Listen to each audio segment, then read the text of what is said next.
Good evening. Thank you so much for joining us. This is the main news on Camnet TV. Here are the top stories making headlines in our news tomorrow. Politicians offer eulogies. MUNIR sentenced to 12 months imprisonment with hard labor for defamation.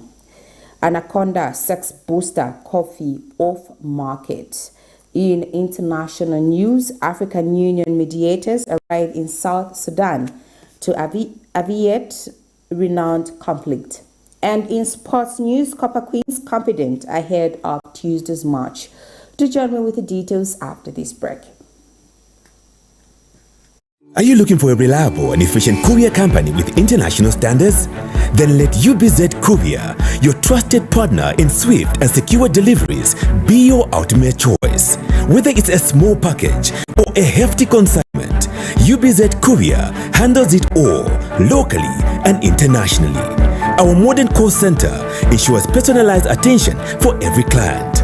For seamless deliveries within Zambia and beyond, trust UBZ Courier. Call us now on +260-763-062-680 or visit us at plot number 15 Mwapona Road, Woodland, Lusaka, Zambia. UBZ Courier, a world-class brand that can be trusted. Enjoy the benefits of an instant loan with us ranging from 1,000 kwacha to 750,000 kwacha paid express once collateral is viewed, valued and verified. Call us on 0763 595 359 or 0779 432 993. Classified Financial Express, here as your financial friend.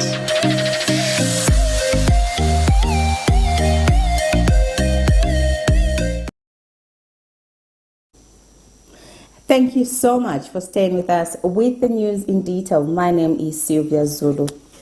Various politicians have expressed deep sadness over the passing of Forum for Democracy Development Party President Edith NAWAKWI. In his Facebook post, President Hakainde Hichilema offered his deepest condolences to family, friends of Miss NAWAKWI. And a former President Edgar Lungu described the late as a mother, patriotic leader, and gallant woman, noting that her death is a loud reminder that current political leaders have abandoned the values of Christianity and have become heartless and cruel against rival politicians and state critics. Meanwhile, Socialist Party and Citizens First Presidents Dr. Fred Membe and Harry Kalawa highlighted that President NAWAKWI devoted her life to the service of our nation. Miss NAWAKWI died this morning aged 66 and was Zambia's first woman to serve as Minister of Finance. The Lusaka Magistrate Court has convicted and sentenced Independence Lumezi Member of Parliament Munir Zulu to 12 months imprisonment with hard labor for defamation. Delivering judgment on Monday, Chief Resident Magistrate Davis Jibwili ruled that the prosecution had proven its case beyond a reasonable doubt. The court found Zulu guilty of defaming Infrastructure Minister Charles Mulupi, Finance Minister Stumbeko Msokotwane, and Road Development Agency RDA Board Chairperson Mount Chad Kuntwala. The conviction stems from a press conference held on March 21, 2023, during which Zulu alleged that Ministers Milupi and Msokotwane each received $250,000 for a bank transfer from an undisclosed company. He further claims that RDA Board Chairperson Kuntwala transferred $150,000 to Mr. Milupi 2 days before his appointment. Following the verdict, Magistrate Chibwili sentenced Zulu to 12 months in prison with hard labor.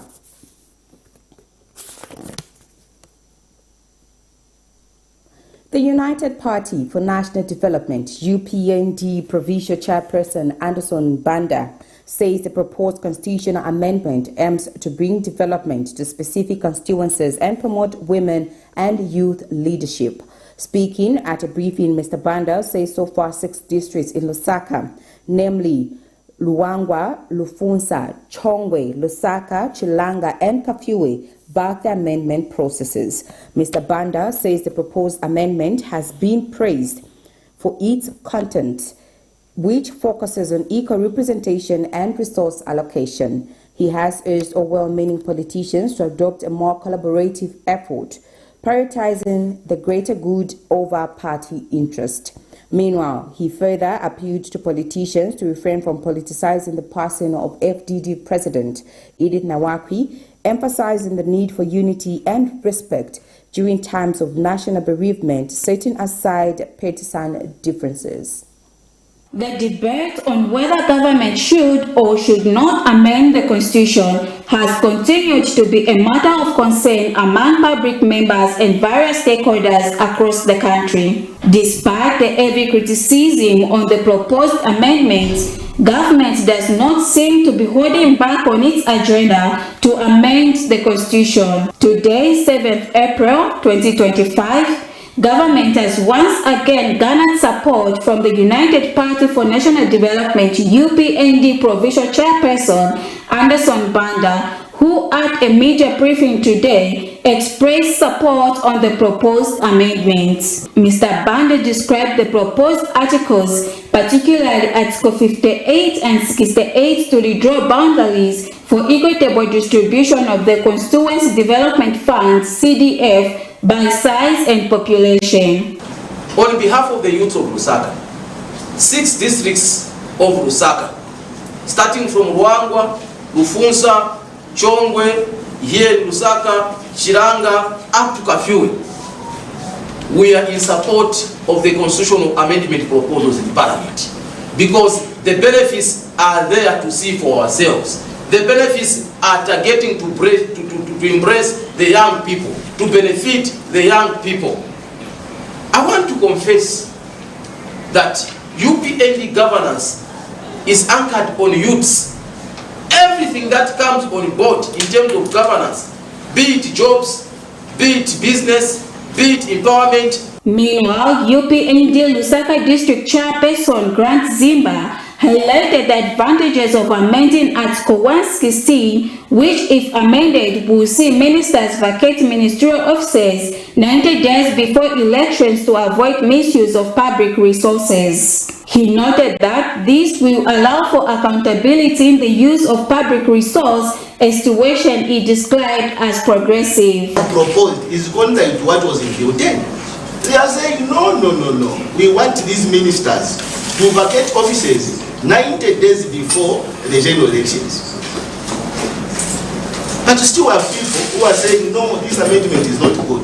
Now, I'll give advantages of why we as youths of Lusaka district and our people who sent us to be here are very much in support of this amendment, proposed amendment bill. We do not just want this judgment which was in court to remain in court. Now we want it to be constitutional. We want it to be in court. Because again, arguments were lies to say, okay. Meanwhile, Mr. Banda further cautioned politicians to refrain from politicizing the dismiss of Forum for Democracy and Development FDD President Edith NAWAKWI. I think the figure of President NAWAKWI, I want to urge politicians, we should not politicize it. Let's mourn our mother in dignity. Let's make sure that there is harmony, because that woman, that mother, contributed a lot to the affairs of this country, politically, even at family level, even at friendship level. So we urge politicians never to politicize that, because all of us, we are mourning. All of us is our loss. Thank you very much. Miriam Kansenga for Camnet News, Lusaka. The Non-Governmental Gender Organizations Coordinating Council, NGOCC, says it is saddened by the death of Forum for Democracy and Development President Edith NAWAKWI. NGOCC Chairperson Beauty Katebe says her passing leaves a huge void in Zambia's political space as well as the nation at large. She says Ms. NAWAKWI was not only the first female finance minister of Zambia in Southern Africa in 1998, but also served with distinction in 1992 to 2001. Ms. Katebe says she challenged the underrepresentation of women at different levels and fought to end the discrimination against women, and her efforts led to the recognition by the courts of single-parent families as a unit in the Zambian society. NJOCC extends its deepest sympathy to Honorable NAWAKWI's family and the nation at large on the loss of these gallant women of the land. The Community Action Against Corruption, CASC, has challenged government to respond convincingly to the allegations made by U.S. Ambassador Michael Gonzalez that the country loses 20% of its GDP annually through illicit financial flows. The organization has also raised concerns over the government's alleged fraudulent maize purchase from Tanzania, calling it further proof of financial misconduct. CASC Chief Executive Officer Brighton Tembo says the Anti-Corruption Commission, SCC's failure to act on corruption cases, despite evidence represented in the Financial Intelligence Center FCI report of 2023 and 2025, prove its ineffectiveness. Mr. Tembo notes that the allegations were not merely political rhetoric, but came from a foreign government, making it imperative for Zambia to address the concerns with transparency. The revelations by the American ambassador to Zambia, Michael Gonzalez, that 20% of our national GDP is lost through illicit financial flows is a very disturbing report, but as an organization, we believe the Anti-Corruption Commission is very much aware of this scandal. That's why it has taken 2 years, 2023, 2024, the Anti-Corruption Commission has failed to attend to the Financial Intelligence Center reports of these 2 years deliberately, because we believe they even know the people involved in these illicit financial flows, but they cannot act. Then on the scandal of maize purchase, where Zambia paid 40% above the normal pricing of the price for the purchase of maize, is a very sad situation. The only question we can ask is, now, if this is coming from the American ambassador, that is the international community, where does it leave the Zambian government in the eyes of the international community? Then locally, where does it leave the Anti-Corruption Commission in the eyes of Zambians? Where does it leave those institutions that help the Anti-Corruption Commission to project a picture that Zambia is doing fine in the corruption ranking? Where does it leave these institutions? So in the end, we can just maybe request from the government of Zambia to respond to the American government, because it is the American government which is accusing the Zambian government of these illicit financial activities. So the Zambian government should respond in a manner that is convincing to all these queries raised by the American government. The Zambia Medicines Regulatory Authority, ZAMRA, has withdrawn the sale of ANACONDA sex booster coffee after tests revealed it contains undeclared sildenafil citrate, a prescription-only drug used for erectile dysfunction. According to ZAMRA, ANACONDA sex booster coffee is falsely marketed as a purely herbal product with no side effects. However, the hidden presence of sildenafil poses serious health risks, particularly to individuals with underlying medical conditions such as heart disease. The authority has emphasized that the inclusion of a prescription drug in a supposedly herbal product without proper labeling or medical oversight is a significant violation of public health standards. ZAMRA has urged members of the public to stop using the product and report any adverse effects. The authority since advised retailers to remove the product from their shelves and cooperate with ongoing investigations.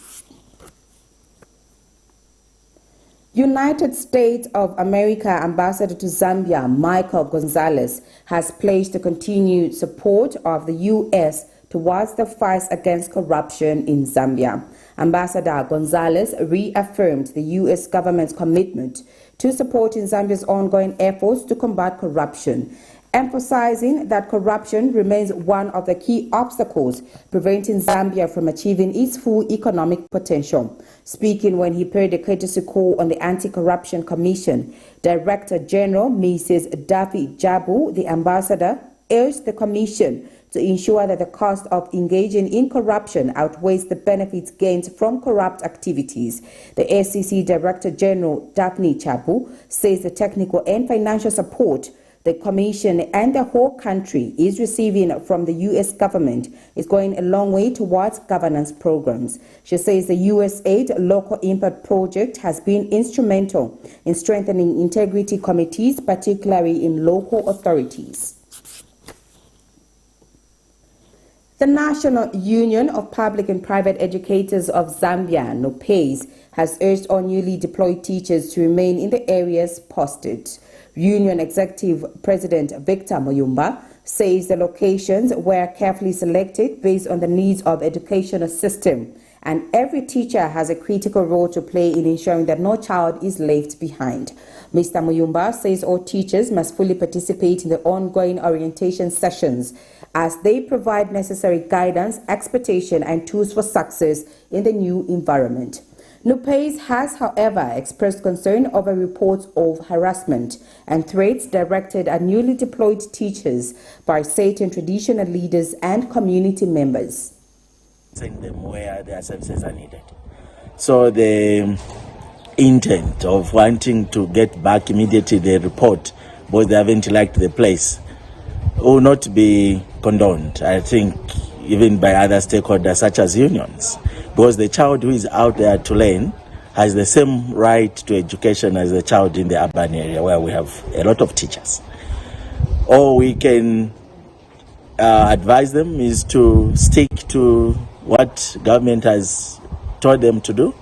If they have been given a school, they need to go there and start working. Then the members of the public, especially the traditional leaders, because we have even seen traditional leaders threatening these newly deployed teachers. In some cases, they are warning that should they report, they are going to be beaten.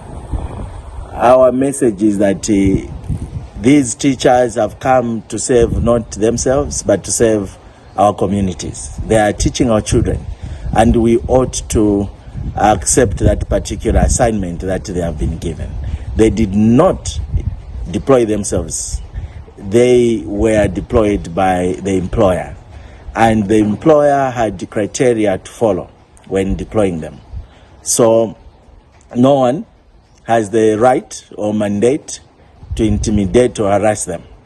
And we call upon Teaching Service Commission as well as Ministry of Education to ensure that the law enforcers are on alert so that any case of intimidation, of harassment is met with the full arm of the law. We cannot condone this lawlessness. We have witnessed now, I think, for the 2 consecutive deployments that people seem to be taking the law into their own hands. The Ministry of Health has reported progress in maternal and neonatal health, with maternal deaths dropping from 278 to 187 per 100,000 live births, and neonatal deaths declining from 24 to 17 per 1,000 live births between 2018 and 2024. Speaking at the ceremony, Acting Minister of Health Douglas Yakalima emphasized the government's commitment to reducing maternal and newborn deaths. He noted that government has prioritized maternal health, declaring that no woman should die while giving birth. He added that to tackle ongoing challenges, the ministry is expanding maternity services, recruiting health workers, equipping facilities, and deploying 11,600 community-based volunteers. Specialized neonatal ambulances have also been introduced to improve emergency care. Zambia Monday morning joined the rest of the world in commemoration of the World Health Day under the theme Healthy Beginnings, Hope for Future. World Health Day is dedicated to reflecting on the collective journey toward a healthy world. Speaking at the ceremony, Acting Minister of Health Douglas Yakalima re-emphasized government's commitment to reducing maternal and newborn deaths by 2030. He says government prioritizes maternal health, declaring that no woman should die while giving birth. Mr. Yakalima says the country has recorded a drop in maternal deaths from 278 to 187 per 100,000 live births, and a decline in neonatal deaths from 24 to 17 per 1,000 live births between 2018 and 2024. 2018, 187 per 100,000 in 2024. Further, neonatal mortality has reduced from 24,000 live deaths in 2018 to 17 out of 1,000 live deaths in 2024. However, these figures remain unacceptably high, as the death of one mother or a newborn during childbirth is one too many.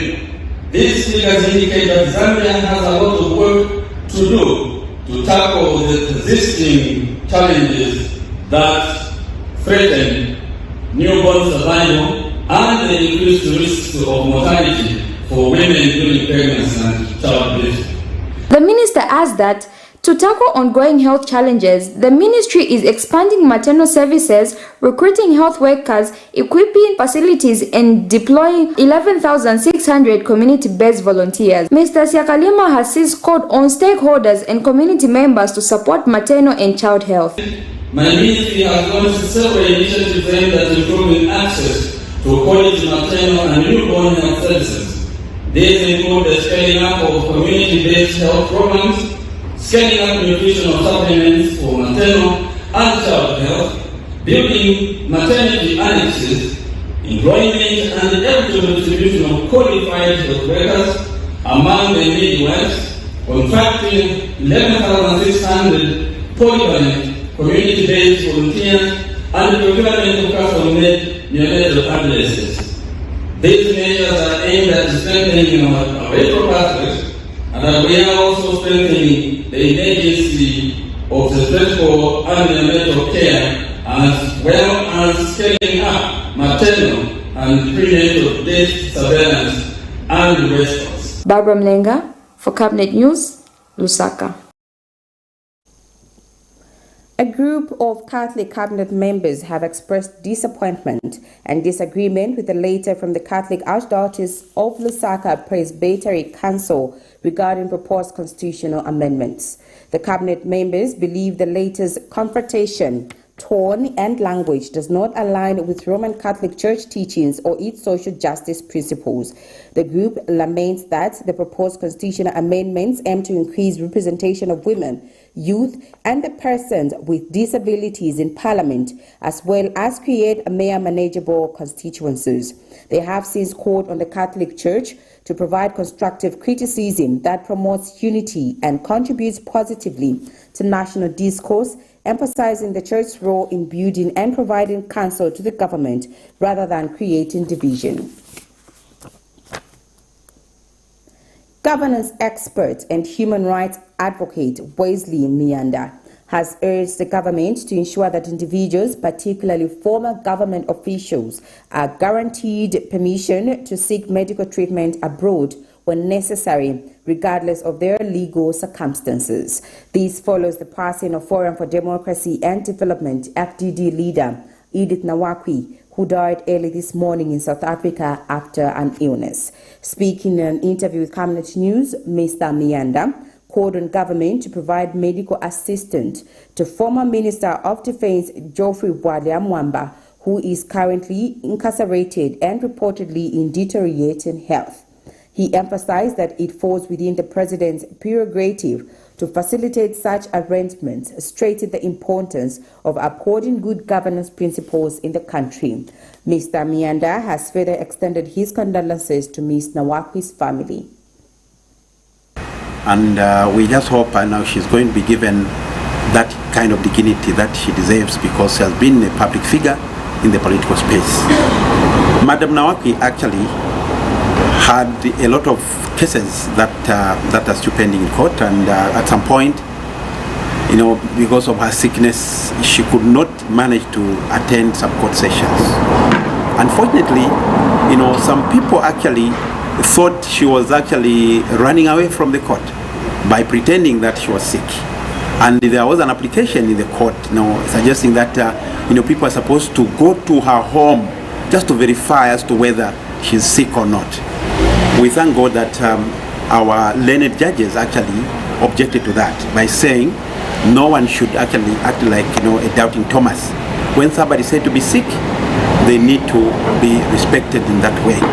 Now, this actually goes back to our current leadership. When we have such cases and we have people of such caliber, I think there's need for the leaders to find it in their heart that these people still need some kind of care. Where people need some kind of medication or maybe some specialist doctors, I think let them be allowed. Despite that they have all these cases in court, I think there's need for us to understand that human life is very valuable and it needs to be respected. So in this case, we are looking at this issue of Madam NAWAKWI as a practical example, which can also still be correlated to the case of GBM. This is Honorable Mamba, who is also sick.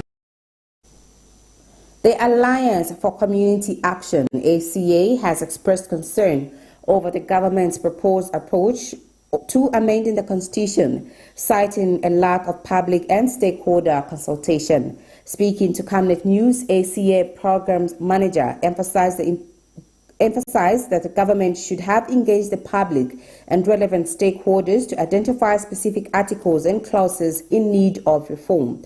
While acknowledging the need for constitutional amendments, he argued that the absence of thorough consultation undermines the legitimacy of the entire process.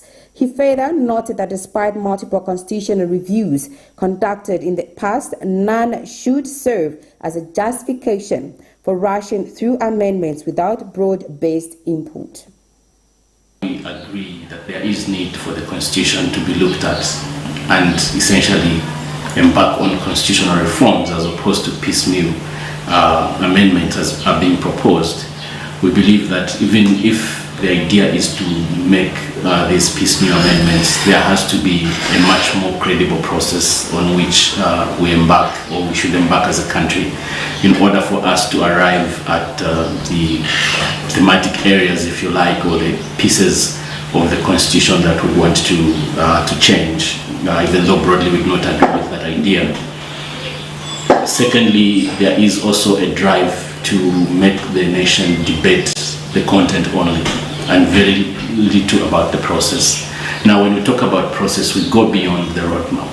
The roadmap itself must be a creation of the overall process that you embark on as a nation to reform your constitution. So we should have first had discussions, public discussions with broad consultation in terms of how we would proceed. That is, creating the process before the process, and then after that, agreeing again as a country on which components of the Constitution we want to be changed. After that, then we could be producing the documents and so on and so forth, and the list that the government has gone ahead to do on their own. As far as we are concerned, we've been told that some youths were consulted and so on and so forth, but obviously that was not done in the public. As far as we are concerned, we did not see any public consultation going in that manner. There's also been an argument that Zambia has had a lot of constitutional review commissions over the years, and so there's no need for us to reinvent the wheel.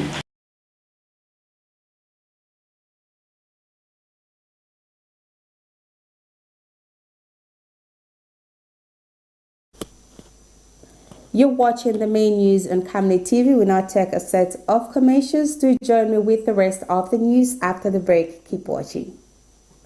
From time immemorial, we have had different types of lighting options, from those that can burn down our investments in minutes to those that dig holes in our pockets due to constant replacement and huge consumption of our ZESCO units. Savenda Electric introduces the new and advanced electric bulb with cutting-edge technology of LED that has low power consumption, gives out bright white light, and lasts up to 25,000 hours. Savenda Electric manufactures all types of LED light, like plastic LED fluorescent tubes, down lights, ceiling lights, outdoor fittings, and solar street lights made to customer specifications. Let's live on the bright side of life by choosing the wide range of Savenda electric lighting solutions that are available in all leading stores and supermarkets countrywide. For orders, call 0962 642 490 or email jnbunda@savenda.com or pchabula@savenda.com. Get all the latest updates in court news only on Camnet TV.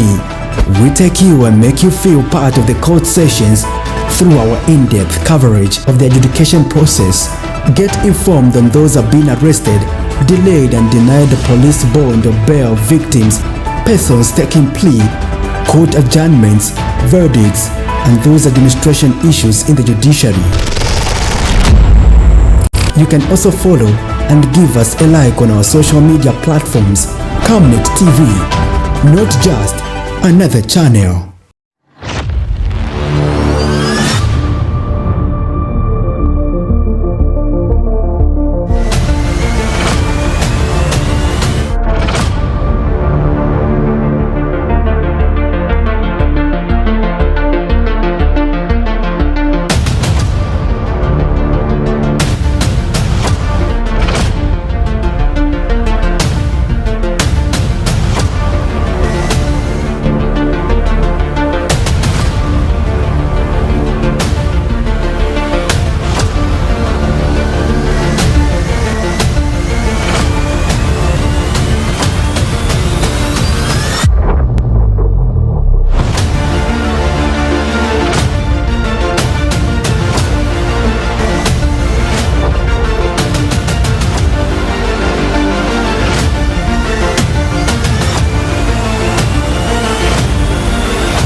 Every Monday to Thursday afternoon, join us for the Lunchtime Cafe.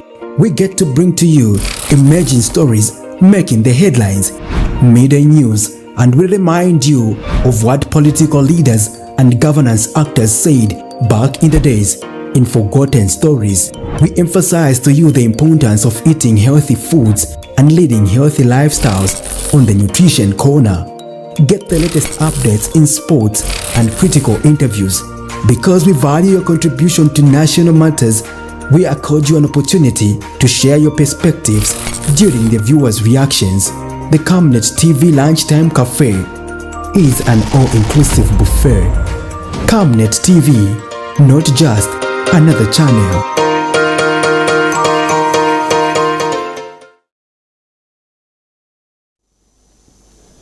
Thank you so much for staying with us. This is the main news on Camnet TV.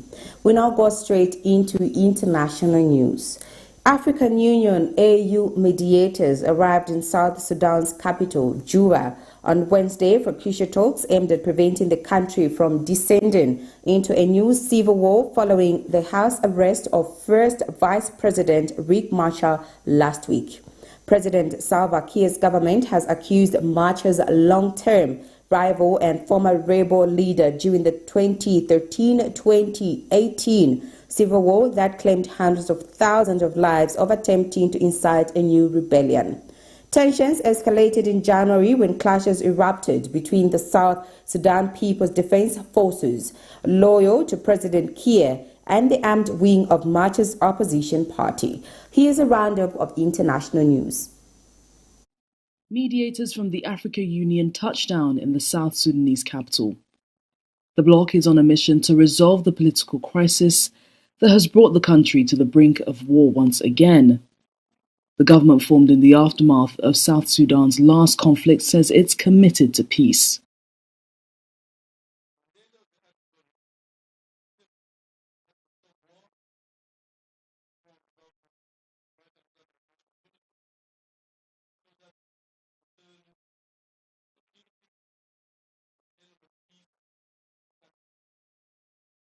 Tensions have soared since First Vice President Riek Machar, accused of instigating violence in the northern parts of the country, was arrested back in March.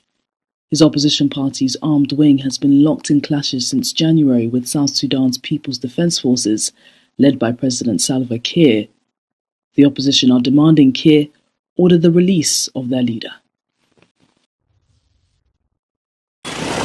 As the Congolese government and Rwanda-backed M23 rebels prepare to engage in direct talks in Doha, a mixture of hope and mistrust hangs over the city of Goma.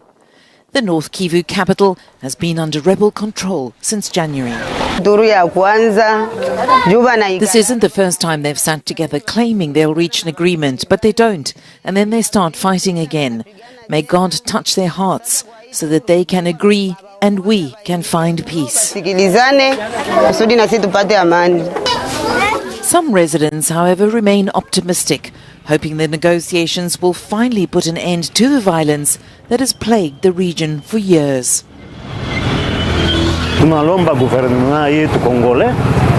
I believe they'll find a solution, but I call on our Congolese government and those occupying Goma to come to an agreement. That's all, because if not, the population could die of hunger.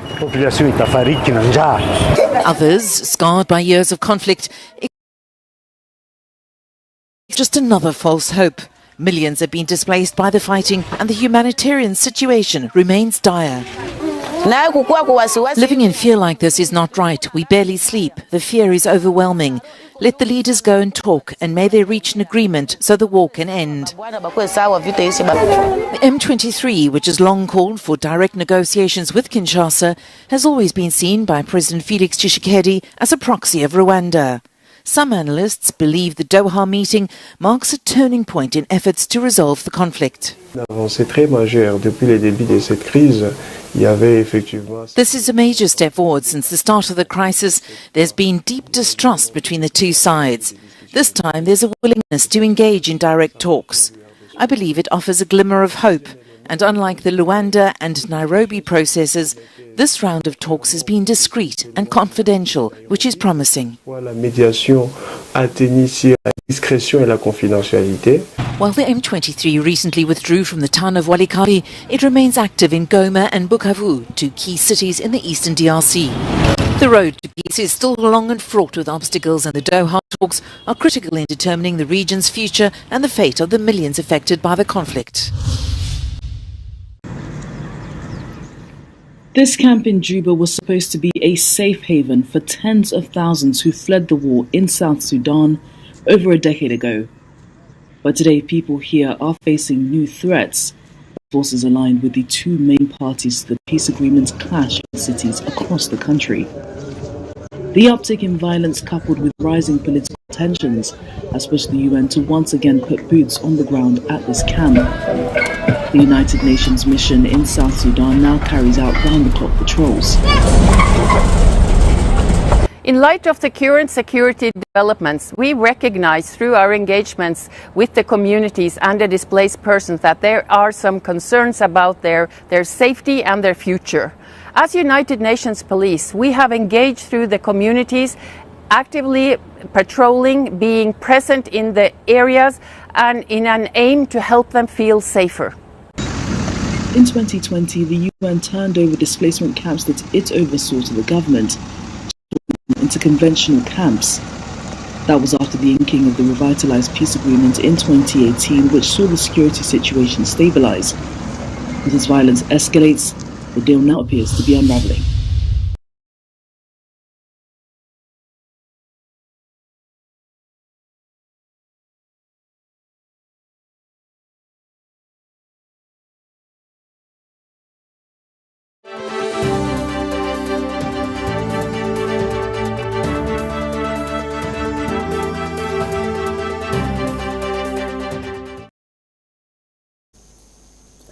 Copper Queen's head coach Nora Hapto is confident of the team's wheel performance tomorrow. Speaking at a training session today, Coach Hapto says Uzbekistan is a great opponent, but the team has carefully analyzed their principles and tactics. She says the players are in good shape and ensure they provide their best performance. The Copper Queens play Uzbekistan Tuesday at the third round of the 2025 Yangshan International Tournament. Yeah, with Uzbekistan we face an opponent which is maybe not so common in Zambia, but it's also a good opponent. They are top 50 of the world, also ahead of us in the FIFA ranking. We worked a lot the last days, so in terms we have done some video analysis on each position. We had now a good final session where we still are working and improving our principles. How can we let rule the ball better, build up? How can we stay compact, in terms when we lose the ball, that we are quick in counter-attacking. So all those things need a bit time. The players are very open-minded, are picking it up very well. Coach always needs to take care that I don't give too much information. But so far we have very good mood. We also relaxed a bit Sunday afternoon to calm down a bit our mind and get back to energy. So for tomorrow everything is set. We're going to go with 22 players. Unfortunately, Ojumba is medical-wise out, and Eunice Sakala still because of the concussion she had Thursday. But all the other are good to go. Frida is back on the pitch, and I expect that we probably do 3 changements. So again, it's time to give players exposure. The game we played against Thailand was tough, but we lost that game, but we picked some positive points, which we think it will help us in the next game.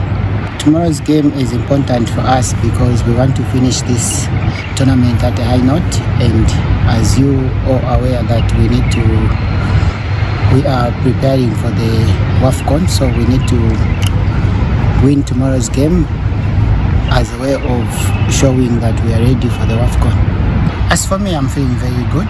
Like, the morale is very high. I want to score in tomorrow's game, and also the morale with the team is very high.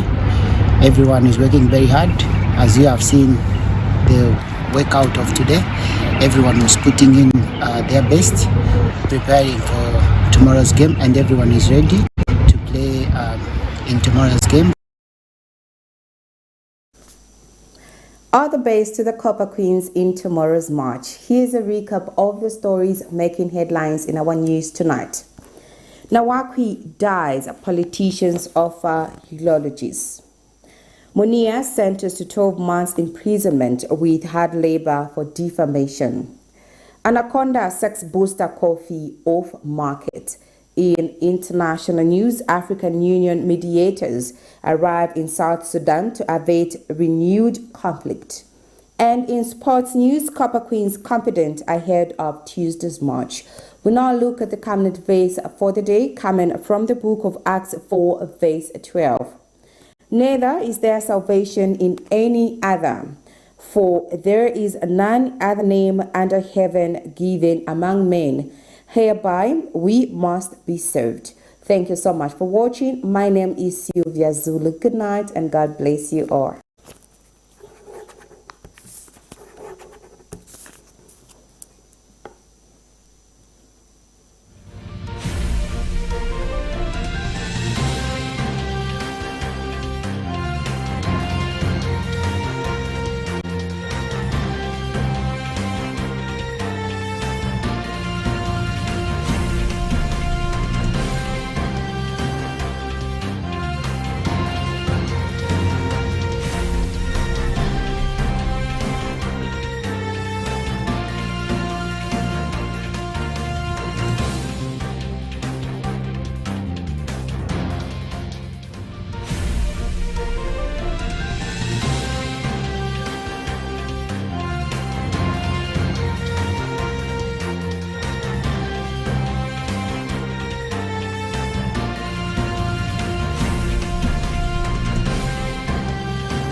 Get all the latest updates in court news only on Camnet TV. We take you and make you feel part of the court sessions through our in-depth coverage of the adjudication process. Get informed on those who have been arrested, delayed and denied the police bond or bail victims, persons taking plea, court adjournments, verdicts, and those administration issues in the judiciary. You can also follow and give us a like on our social media platforms. Camnet TV, not just another channel. Are you looking for a reliable and efficient courier company with international standards? Then let UBZ Courier, your trusted partner in swift and secure deliveries, be your ultimate choice. Whether it's a small package or a hefty consignment, UBZ Courier handles it all, locally and internationally. Our modern call center ensures personalized attention for every client.